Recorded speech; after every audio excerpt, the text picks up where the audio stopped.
This episode is brought to you by Hasa. Liquid is clearly better. Liquid chlorine is the highest purity, works immediately, has no added cyanuric acid or calcium, and it will leave your pool safe, clean, and clear. And by the bottom feeder professional grade battery powered vacuum system. It sucks to clean pools, so cleaning pools sucks less. Get $100 off with code DVB100. This episode is brought to you by Skimmer, the #1 pool service software in North America.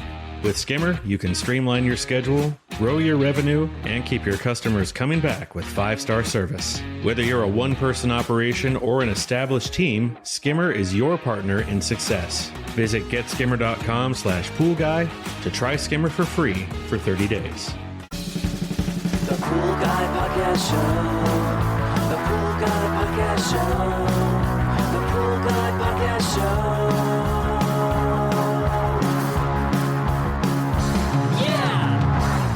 Hi, welcome to the Pool Guy Podcast Show. I'm going to continue my conversation with Scott Hamilton of United Chemical. We're going to talk about the EPA and sodium bromide. And of course, part 1 is available by going to my website, swimmingpoollearning.com, clicking on the podcast icon to get that if you're not subscribed to the podcast. And we're going to continue the conversation here in part 2. Are you a pool service pro looking to take your business to the next level? Join the Pool Guy Coaching Program. Get expert advice, business tips, exclusive content, and get direct support from me. I'm a 35-year veteran in the industry. Whether you're starting out or scaling up, I've got the tools to help you succeed. Learn more at swimmingpoollearning.com. Now, there's other products in the pool industry that we use, like borates, that affect, of course, it's used as a pesticide because it destroys the exoskeleton of insects, the roaches. Right. But it has no effect on humans. And Bob Lowry talked about you have to drink like 30 gallons of it without going to the bathroom before it even gets to that toxic level. And then you mentioned here that there's a natural biological defense in human stomachs that the acid rapidly reduces up to 90% of the trace bromate back into harmless bromide. So you want to go over that? Yeah, so that wasn't a case necessarily being made by us, but we found that research about, because we're looking at, okay, is the linear model the best model to use? Because a lot of things are not assessed that way, like all the chlorinated byproducts, which are also considered bad or hazardous, they're often not looked at in a linear way, but in a threshold way.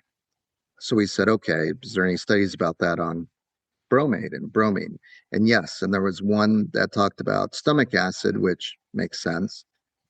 Basically your stomach acid is hydrochloric acid. It's like the acid that you put in a pool. So what happens when the pH gets that low, and when you ingest it, what happens? And it reduces it to bromine, which is not a harmful to your body, especially not in these exposure limits. I mean, when we look at just straight no more problems, for example, it kind of goes back to that borate thing where you would have to drink tons and tons of it before it becomes a health concern. And hopefully no one's drinking our product because it probably doesn't taste very good. So with that being said, yeah, so that is one of the cases we're going to make and say, hey, maybe we need to reevaluate bromate exposure based on this, because again, these are coming from the people that first started raising the red flags, that are starting to make this case that, yeah, probably shouldn't be assessed linearly. Maybe argue that most things shouldn't. Yeah, and I think I was talking at the pool show recently about the EPA maybe overturning this report. How likely, with all the new data that you're producing, would that be? Would they overturn it? I would like to think so, because I'm assuming that the EPA is making this based on a scientific perspective. So there's the legal aspect. As you were saying, that a lot of, like, for example, a lot of borate products aren't registered pesticides because they don't make the claim. Technically, if there's a sodium bromide product out there, it could be straight sodium bromide. If it doesn't say it kills algae, it's not going to say not for use in outdoor pools, because by law, the EPA only steps in when you say, okay, this kills a pest. It's a pesticide, algae being a pest.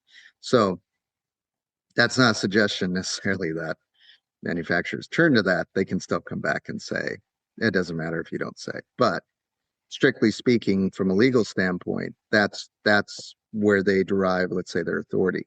And then they try to make it based on scientific decisions. But again, the EPA is not, no chemist is an expert at everything. No person is an expert at everything. So they're leaning on other people to provide the data and to make this case. So if the EPA accepts the data, they have pretty stringent protocols, and we try to follow that with this study. We proposed it to the EPA, and we just hearing back 2 years later that they're starting to look at our protocol. We went ahead and did it because we didn't want to wait. If they accept the protocol and they accept the data, then there's a strong argument that they would reverse their interim decision because it's not a final decision, it's interim. If they don't accept the data, then everything stands. What I anticipate will happen is they'll look at the protocol and we'll also say, hey, we did a preliminary study. This is what we got. And they'll probably pick it apart and say, okay, do it this way, not this way, and make us redo the study, which we will do. So that's what we expect. The toxicology arguments, not a toxicologist, so I don't know. I can't really assess that. That's for the team that we're hiring and bringing on to basically represent us and make that argument. So yeah, but there's definitely potential for them to reverse their decision.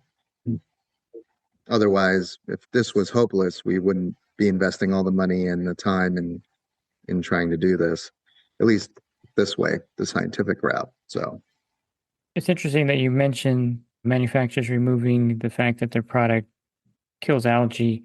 I remember that BioGuard, they sold the borate product for many years. That was EPA approved for that.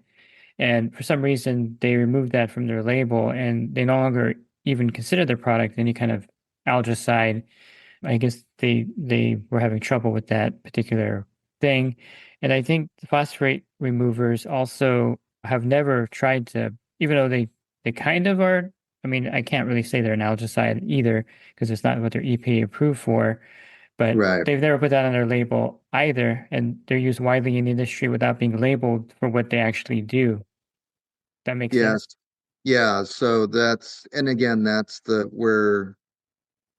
again, if you're using borate, it's well documented that it acts as they say an algistat, but the EPA doesn't necessarily regulate it because there's no claim of it being on the label.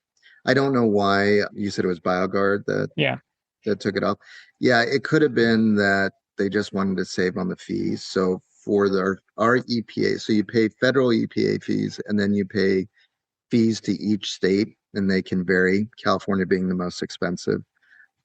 And that might be for a product, could be $100,000 a year. And for them, they might have just said, you know what, the benefit of being able to say it on the label versus the cost was not worth it. That would be my guess without any knowledge of it, just based on what we spend. Yeah, per product, you can spend anywhere between, maybe 20 grand, 20 to 50 grand on a particular product going across all the states. And each state charges slightly different. And you might find that some products aren't available for sale in certain states just because there's not enough business there to warrant the $1,000 annual fee or $1,000 couple. There's not a lot of pools in North Dakota, so their fee isn't very expensive, thankfully. So it becomes one of those things. Got it. Yeah. So sometimes it's just the math and the money. So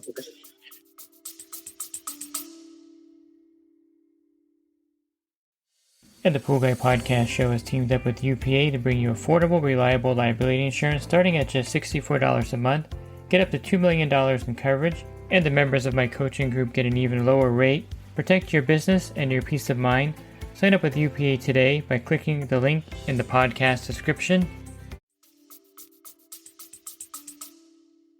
And so as far as the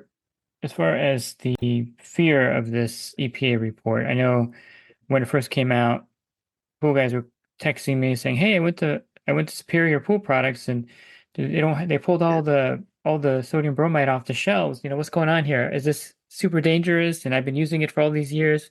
What's the ramifications? So I think is the fear from the study overrated, or I mean, people listening can see that it wasn't really a field study that the EPA did, like you Right. mentioned. So what can you tell the pool pros out there that have been using this as a staple, and myself included, for 30 years? So I mean, so I'm going to talk to basically personally, and I want to make this real clear. It's really everybody kind of has to assess the data and the science themselves. But for me, I mean, I grew up, my dad founded the company. There's this funny story I tell where we had test pools, not these ones, but older, like above ground test pools. And my friends and I would go swimming in it. They were definitely treated with no more problems. So there was definitely bromine. We had a Bacillus pool and a chlorine pool. And we were swimming out there. And one day my dad comes out, my friend and I, and he goes, "Oh, how's the water feel?" And I say, "Good, feels great." And he goes, "Okay, eyes aren't burning or anything like that." And we're like, "No." And he's like, "Okay, good," and walked off. And we're like, "Are we the guinea pigs in this pool? Is that what?" So, so yeah. So I mean, I kind of say that tongue in cheek, but no, I mean, I have no concerns, and maybe I still treat my personal pool, which does have a cover with our products, and I have a 5-year-old and a 1-year-old that both go in the water. Am I concerned about their safety? No, I'm not. I'm not worried about bromate exposure. Having said that, I will say when all this came out and the EPA did this, I was kind of taken aback and I was like, holy crap, have we been wrong this whole time? It was part of what made us go screw it. If the EPA is not going to approve the study, we're still going to do it. And early on, when we were devising the study and we were spending all this money, I'm like, hey guys, if we find that there's a major problem here, we pull the product. And it would basically be at that point about 80% of our sales. So that's almost a death blow to the company. And I'm like, but if that's what it is, then we got to do it because I don't want us to be like the cigarette company covering up a major health concern for the sake of money. Still got to sleep at night. So going into it, I didn't know, didn't know what we were going to find, and I was a little nervous too. Even knowing all the chemistry and the science behind it, because you never know until you actually do it. Having done the study and looking at all the data, not concerned at all. There's lots of stuff out there that's arguably worse that we expose ourselves to constantly. So it's all about risk assessment, and everybody's kind of has to find their own tolerable risk for using any product. So, but that's just me. I'm just speaking for myself. Yeah, and I'll go back to other products that pool pros use regularly that they don't think about. Diatomaceous earth is a industrial carcinogen. Yes. The OTO testers that people put on their belt clip and do the flash testing with, Yeah. it's also a carcinogen and banned in Europe. So it's not, I don't know if, you can pick on one product in the industry saying that one product has never been investigated, or, that Yeah. there's no cancerous products used in the industry. They're all out there, and I think every industry uses them. I mean, look at asbestos for an example of a Yeah. product that was used for many, many years. Still used today, I think, in brake pads, if I'm not I think so. incorrect.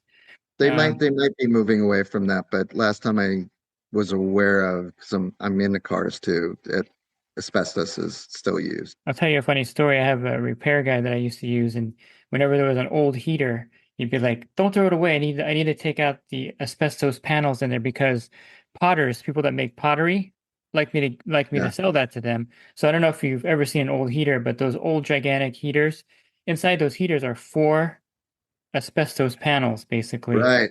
And he would take those and sell them to potters because they would put them in their kilns and they would be like perfect for making the pots.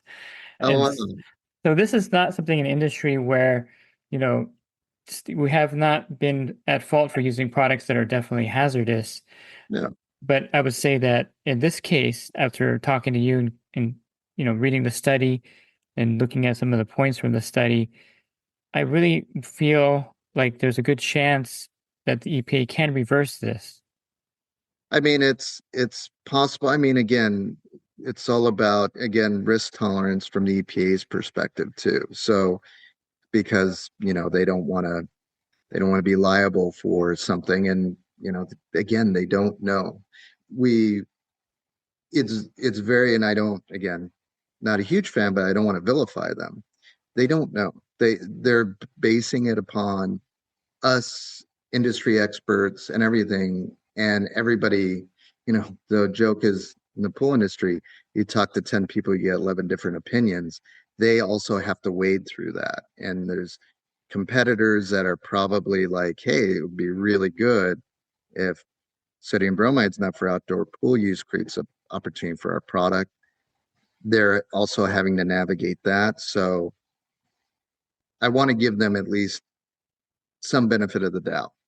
Then again, yeah, there's a lot of stuff out there that's probably probably a lot worse. That's not to say that we shouldn't try to move towards things that are safer, but at the same time, you know, there's limits. There's the old joke. None of us are getting out of this alive. So you kind of have to weigh all those things. So it's not easy. I mean, and also we're biased. We love our products, and we love our customers. Our customers rave about our products. So we're trying to do the right thing by them, by the industry, but also do the right thing by the EPA, because that's how we're going to get through this. And like you said, there's a good shot that this gets reversed, and then that's great. That's great for everyone. So, So so for the pool pros out there that actually like this product, what would be a timetable that you think that if the EPA does pick this up and revisit this, when do you think relabeling could be possible? If things all go according to plan. best laid plans. So as it stands, like I said, we submitted the study protocol that led to the study that we released over 2 years ago, and they're just starting to go through their assessment. So it's not going to be fast. The EPA was understaffed before this administration came in, so now they're extremely understaffed. So it's hard to say. They're big. They were a big agency, and they have a huge mandate. So it's hard to say. Once this study protocol gets approved or gets modified and they say go run with this, the study itself will take 3 to 6 months just to get everything right, to conduct it, depending on what they ask for, and then to submit the data, and then another 3 months. So probably a year or two at the earliest would I expect federal EPA to change that. The good news is, since this is at the federal level, once they approve, it's done. Mhm. So all the states basically follow suit, and then we just basically change the labels, and we're off and running. So yeah, so I would say at minimum a couple years, just in light of how understaffed and how large the workload is for each person in the EPA that's dealing with this. They're different panels. So I didn't look this up, but I probably should have. Is it banned in Europe, in Australia, South Africa, other parts of the world? I don't, so we only currently sell in the United States, Mhm. but from my understanding, Canada, sodium bromide is banned for use. I don't know if it's outright or only in outdoor Mhm. pools. Also citing the potassium bromate study. So it's along the same lines. Europe, maybe, depending on the country. Europe tends to be a little bit more stringent in certain things, for Mhm. better or for worse.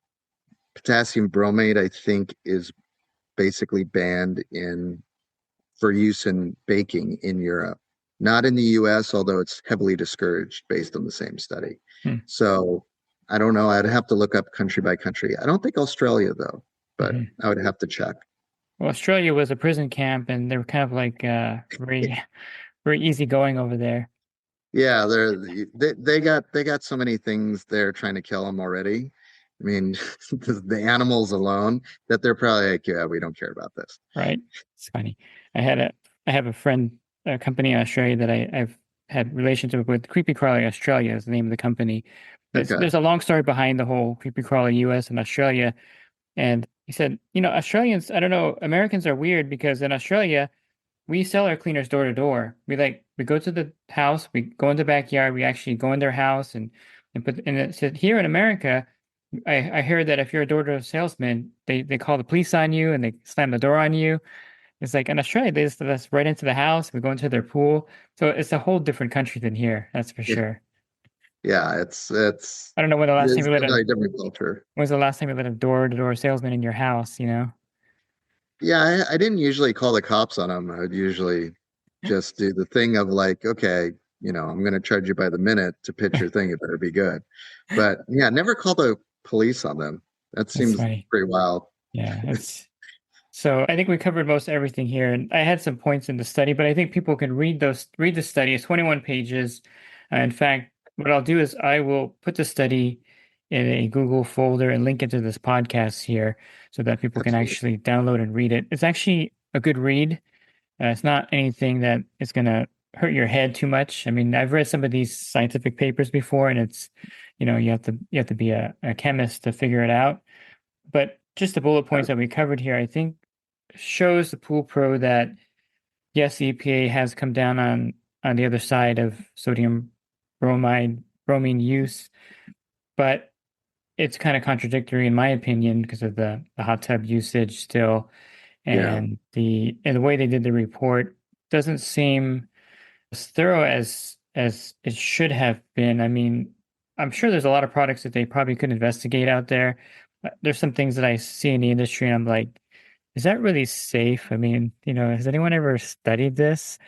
Yeah. Especially, chemical handling. I mean, no one's really done a real study on like and this is just I'm going down a rabbit hole here, but the pool guys that just hold trichlor tablets in their hands all day and use them and never think about it, I wear nitrile Yeah. gloves whenever I touch them, but has there ever been a study done on something like that? Has there been a study done on reagents, besides OTO, Yeah. things like that? I don't think so. I don't think it's been widely done, and maybe there was some lobbying behind the scenes. Who knows? No one can Yeah. really know for sure. The industry is big and everyone wants to be friendly with everyone. But I feel a little bit like sodium bromide was picked on. I mean, again, being biased on the other side, yeah, we kind of feel a little picked on too. But at the same time, want to be gracious to the EPA to the extent that I don't think any of this is done out of outright malice. Again, science is basically a series of assumptions to come to theories, and you test them over and over. And at least a good part of all this is that one, this is kind of our moment of truth. We get to put our money where our mouth is and actually do a study. And two, at least there's answers now. At least now there's something quantifiable instead of just a lot of hand wringing, and guessing behind doors. So give something actionable to everybody. And if you want to look at I guess the silver lining in this is that the study will actually put the bromate debate to death because it's been talked about in pool forums and by other people Yeah. in the industry for 20 years. And if your study proves counter the EPA's finding, it'll actually kind of put a nail in the coffin of this bromate debate. Is that correct? Yeah. I mean, I won't mention the competitor, but like a competitor basically was using the old arch chemical thing as a way to sell against us. And so having this and saying, okay, whatever arch chemical did, this is a very public study. You can see the methodology, it can be replicated, we can repeat it. We're not sugarcoating things. And I mean, when you look at it, it's 21 pages because all the data tables from the things from me actually writing down the thing and recording it is in there. So if you're like, I don't know if I like this assumption, you can just pull the data and do your own formulas and work it out yourself. So transparency is key. The more transparent it is, the more it can stand up to the rigors of Mhm. people questioning it. Because again, it's not lost on us. We are a manufacturer of sodium bromide based algicides. We started it basically with yellow treat. We have a bias. We have a stake in this. So we want to be super, super transparent. So thankfully it's nothing, I don't know, extreme, because then it would be, if it didn't line up with anything, like if it didn't line up at all with the bromate work group, and it was like there's zero problems, there's zero bromate no matter what we do, then that would start to be a little suspicious. But no, there's some bromate, but in all reality, it's not in my assessment, a warrant the concern or not using it in outdoor pools. Mhm. And I guess last we can say that it's not a product that's actually banned by the EPA. It's just the outdoor pool use labeling. Yeah, so it's still depending on region, for basically everywhere outside of California at the Heritage Pool Supply Group stores. So all their subsidiaries, it's still available for sale. Gorman in Florida, Bay States, it's obviously still available online. You can purchase it. It's perfectly legal to purchase in all 50 states. The only change was that requiring the phrase on the back of the label saying not for use in outdoor pools. Mhm. And it's funny, when we first got it and somebody from our staff called the EPA and they're like, why are we doing this? They said, and they're like, oh, we just want to protect your liability. I was like, protect our liability. So, I mean, that was how a random person from the EPA pitched it to us. And it's like, don't worry about our liability. We're not the one. Yeah, don't worry. So it's just, It's funny. I don't know, for whatever that's worth. So, Yeah. but it's funny, EPA are people too. Yeah. So that's all I can tell you. Yeah. Well, thank you for taking the time to unpack this. I think it's really informative for the pool pros out there that use the product and homeowners as well. I mean, it's a widely used product out there. It's been used forever. I was introduced Yeah. to it when I first started in 1988. I was using it. So Yeah, I think Yellow Treat first came out in like around 1980, yeah. 1981. So Yeah. I mean, it's been around for a very long time. Yeah. And yeah, so far, knock on wood, everything's been okay. Like I've never heard any health problems from Mhm. anybody who used Yellow Treat in a pool. It's actually one of the safer, probably algicides you could use. But Yeah. Well, thank you so much for your time. thank you. I appreciate you having me on, and I appreciate what you do in trying to keep the industry informed and educated. And yeah, we'll definitely continue to do the studies and make the case to EPA, and hopefully we'll have it back on everybody's truck in no time. And if you'd like to see a copy of the study, there's going to be a link in this podcast description for you. You can download that study and read it for yourself. And if you're looking for part one, again, go to my website, swimmingprolearning.com, click on the podcast icon, and there'll be a drop down menu of other podcasts that I've done before. Or if you're listening on iTunes or Apple Podcasts, you can get to that as well pretty easily there. And if you're interested in the coaching program, you can learn more at poolguycoaching.com. Thanks for listening to this podcast. Have a great rest of your week. God bless. This episode is brought to you by HASA, providing products that deliver clean, healthy water for every aspect of everyday life. The bottom feeder battery-powered vacuum system, portable, powerful, and only weighs 12 pounds. And Skimmer. Get Skimmer, America's #1 pool service software. Podcast listeners can try Skimmer for free at getskimmer.com/poolguy.